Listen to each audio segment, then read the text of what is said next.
Well, I did my universe work, and being tired, I've just been laying in bed staring. I've been going through an emotional process that is a process of grieving and dying. You see, in order to achieve my final Super Saiyan form, capital the Lord, I can't just be some sort of patchwork composite. I need to be a seamlessly integrated being, a finely tuned, intricately interwoven engine of salvation.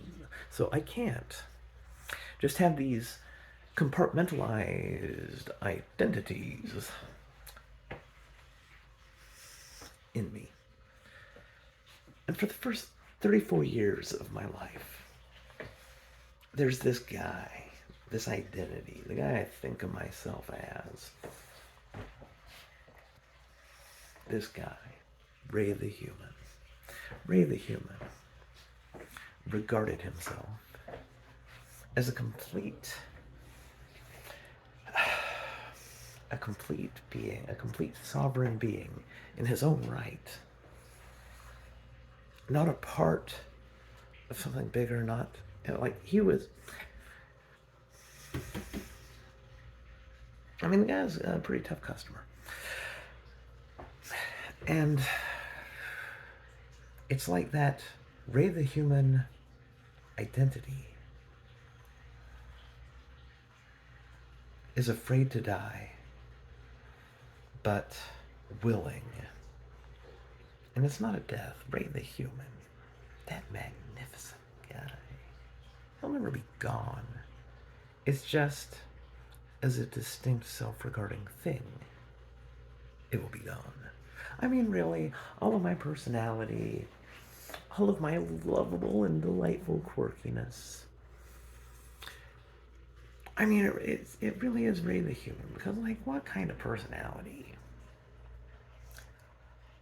does an immense sea of powerful intelligence really have?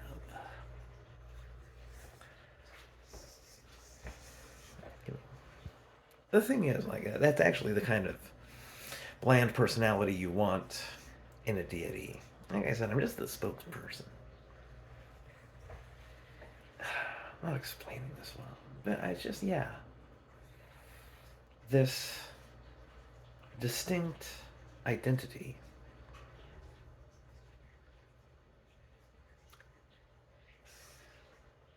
Yeah, maybe I'll try to summon the words. Drink this nos here, and then do so. But let's pour out a drink for that magnificent bastard, Ray the Human. Let me tell you a little something about old Ray the Human. Made his life kind of lonely and sad in a way he couldn't really put words to. It was like the world was teasing him. All right. Ray the Human, unsuspectingly carrying the soul of God, views opinions as these, like, well, it's like, ooh, an arbitrary mental artifact. I mean, that's kind of interesting. I mean, that, your brain would just do that. I mean, for what reason? It's arbitrary, but it must be determined by something. Let's share those opinions, fellow human. They're so interesting for the reasons I described. I'm Ray the Human. This fucking guy. Okay, so about the opinions. Like, I experiment with expressing opinions. It's like, I'm Ray the Human, and I see the humans doing this. I mean, they see the value of it. So, if I just, I try these things. I mean, I should be able to just find my groove. I'm Ray the Human. It seems like it should work that way. And like, I'd express an opinion.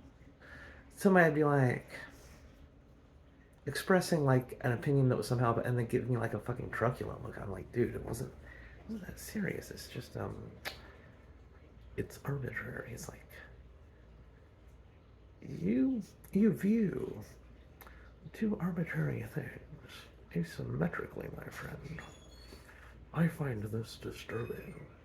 Oh, you can't express this, but I'm really human, and this is eating away at me, you know? But what's worse is if I express an opinion that somebody agreed with, if they had the same opinion. This was a perception that good old Ray the human couldn't put into words, but it's like that person suddenly and just kind of sickeningly developed this freaky, intense, garish, hungry fascination that's just creepy. Like, why do you suddenly like me so much?